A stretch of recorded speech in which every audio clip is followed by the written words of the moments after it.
All right, guys, so we are doing a version of a benchmark workout called the Chief.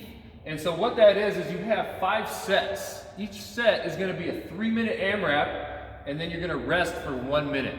All right, so it's 3 on, 1 off, 5 times. And what I want you to do is keep a running total of your round. So don't restart at the beginning of each 3-minute interval. Pick up where you left off each time you restart. All right, so these movements are things that you guys hopefully know how to do or have a pretty good handle on. And a lot of you guys have actually done this workout before. Typically it's done with a barbell at 135 pounds for the men, 95 pounds for the women. However, we're gonna be doing it with dumbbells this week.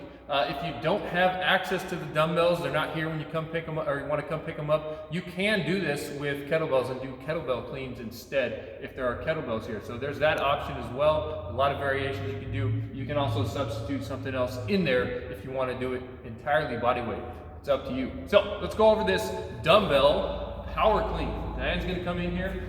You're gonna have 2 dumbbells for this, 1 in each hand. And it's going to start on the ground. Now only one head of the dumbbell has to touch the ground each time. It is going to be really important that you keep your back nice and flat. Try to keep your chest up as much as you can and using your leg. So from the ground, you're just going to extend the hips, knees, and bring the weights up to your shoulders. So the head of the dumbbell should touch your shoulders, and your elbow needs to be in front of your hand.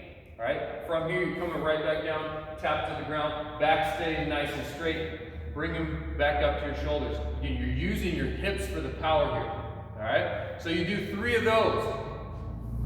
Okay? Once you're done with that, set them down carefully. You'll then move on to your push-ups. So for your push-ups, remember, we want the hands just outside shoulders.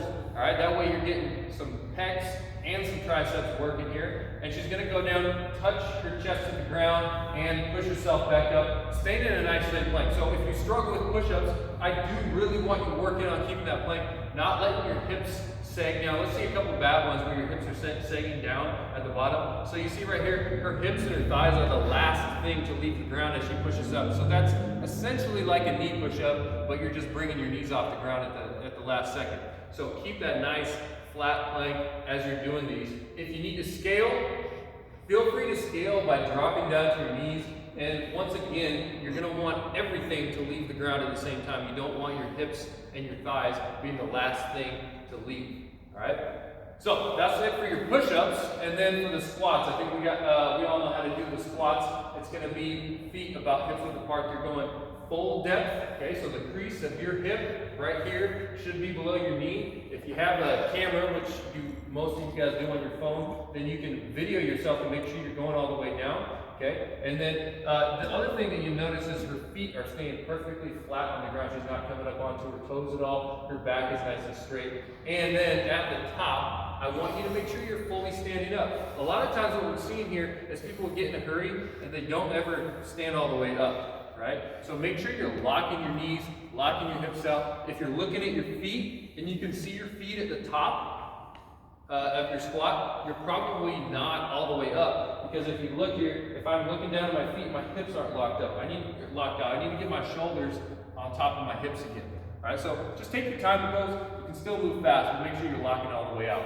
So one thing that I've noticed for workouts like this with timing stuff is a lot of people want to play music on their phone, maybe record themselves and have the clock run. It's hard to do all that at the same time. So there are apps out there that you can get that have a timer built in. You can set the intervals. It will beep at you when you're getting close to the end of your work time or your rest time, but you can customize the interval to be exactly like this if you need to. So when you're done, again, make sure that you guys go into Wadhopper and click that I did it button. Good luck, guys.